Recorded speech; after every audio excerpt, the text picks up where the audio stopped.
Hi everyone and welcome back to the channel. In today's video we're going to be making a completely new enclosure for my crested gecko Morgan. And I've been meaning to do this for some time now and it took me a while to get around to it. If you watch my channel, you may have noticed that I haven't shown Morgan that much, and there's a reason for that.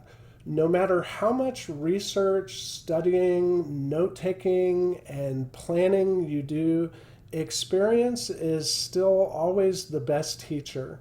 And sometimes that means learning from our mistakes. And I really have made a mistake with Morgan. I first got Morgan as a hatchling and originally had him in a 20-gallon aquarium converted to a vertical enclosure with an I Heart Geckos conversion kit.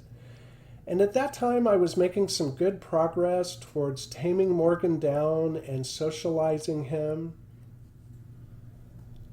And about 6 months ago, just about the time before I started this channel, I switched Morgan from that enclosure to this Thrive hexagonal vivarium, which I really like.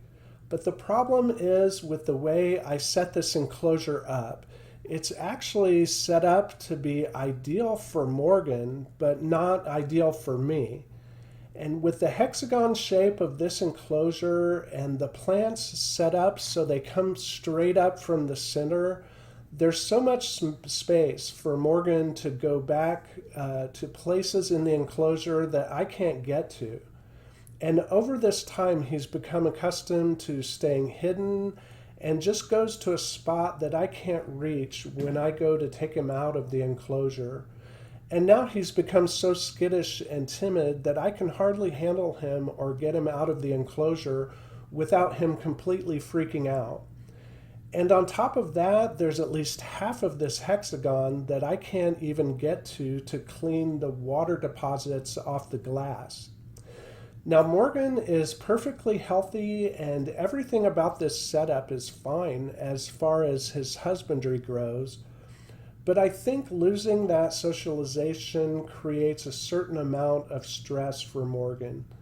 So what I need to do is redo his enclosure to give him enough climbing and hiding space to feel secure, but not so much that I can't get to him when I need to. Then once all that's done, it looks like I'm going to have some work to do to tame Morgan back down and get him used to being socialized. This really is all my fault, but I think with some time I can get things with Morgan back on track. And I like doing vivarium builds, so let's get building. A while back, I had posted a video on how to make a background for your vivarium using great stuff expanding foam. But for this build, I'm going to show you a different method that you can use to make your vivarium backgrounds. And what I'm using for this one, instead of the Great Stuff expanding foam, I'm using Gorilla Glue. And this is just plain old Gorilla Glue that you can get at any hardware store. And I'm just laying down beads of the Gorilla Glue until it forms just a thin layer of the Gorilla Glue all over the entire background. And as I lay that out, you'll see that it starts just kind of spreading out. So you only need enough to cover the entire bottom as it spreads out.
So here's what that looks like after the Gorilla Glue is down and spread out.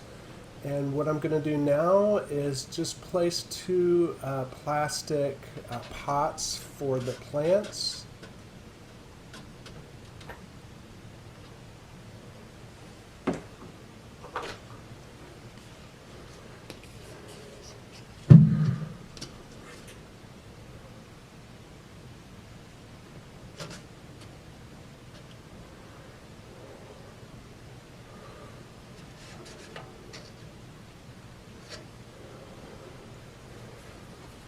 And what I like about this method is it bypasses having to use any silicone to hold the substrate.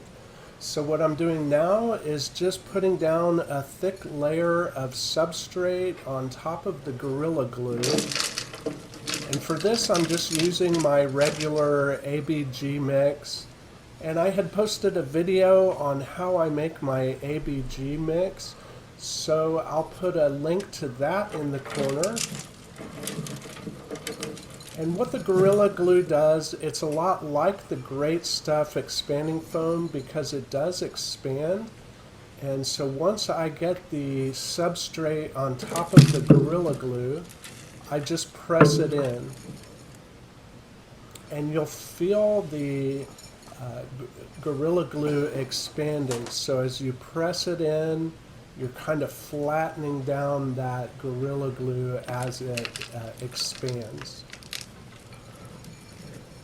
And what you have to do is press it down and then wait for a minute or two, and you'll see it expanding more, and then you press it all down again, and then you wait again for it to expand, and you just keep doing this. After a while, you can feel that it's starting to harden and it starts expanding less and less. And at that point, you can just leave it to cure. And then at that point, I just leave it for 24 hours to cure before I do anything else.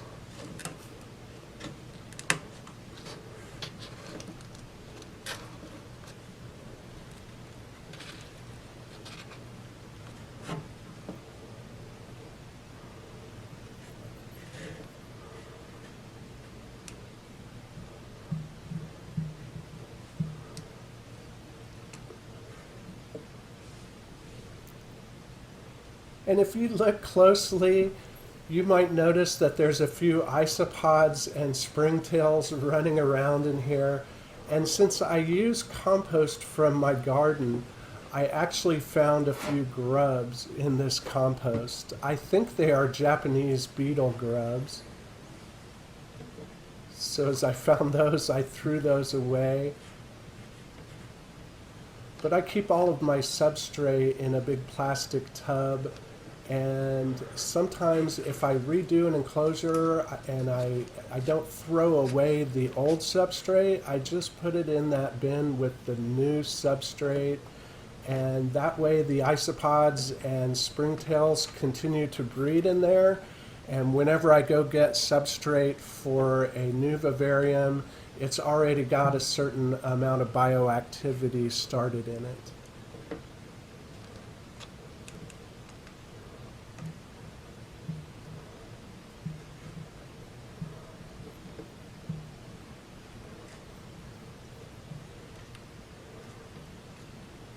And so I'm just flattening it down with my hands.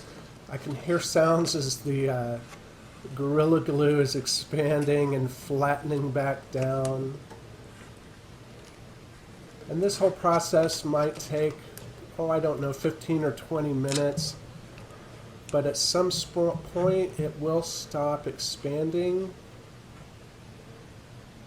And what I like about this method also is that it just is a little bit of a cleaner look. It makes a little bit of a flatter background. If you want something that is more contoured and you can carve either indentations or raised up places in it, then the expanding foam is good for that.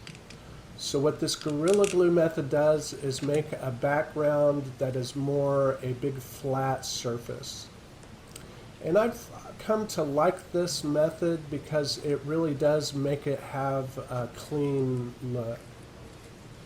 And I think for something like a crested gecko that's going to be climbing around on the background, that works real well.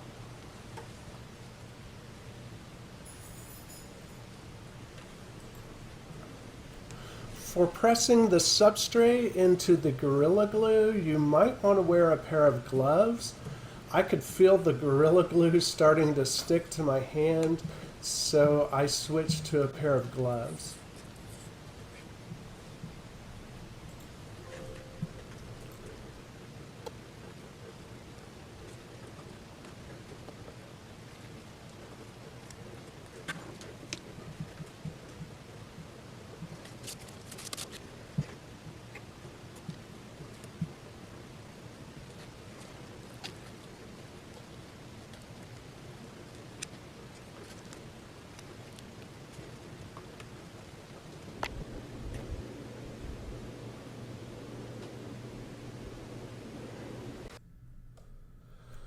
So I left all this to cure for a while, and then I flipped this vivarium over on its side.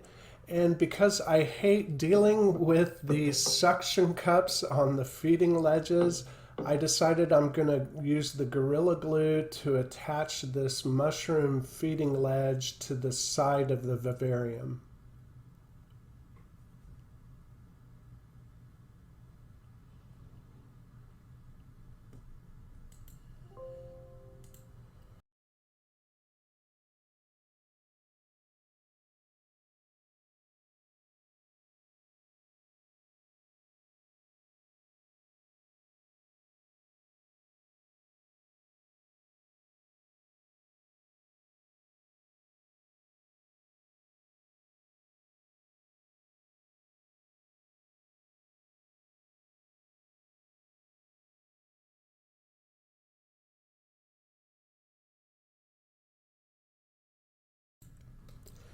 And just like you would do if you were using silicone, the Gorilla Glue is expanding outside of some of the edges, so I'm just using some of the substrate to stick onto that Gorilla Glue that's coming out from the edges.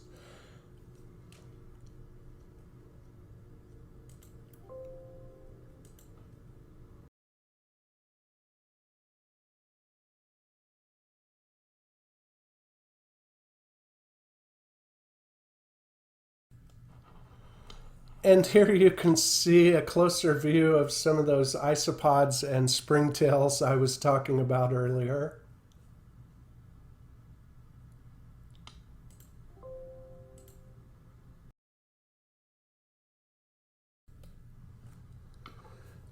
So this is the finished background. I'm pretty happy with how it turned out. In part 2 of this vivarium build series, we'll add the hardscape and plants and install a front door to convert this aquarium into a vertical arboreal vivarium. So if you ring the notification bell, you can be notified when that video is available. And until that time, I look forward to seeing you again real soon.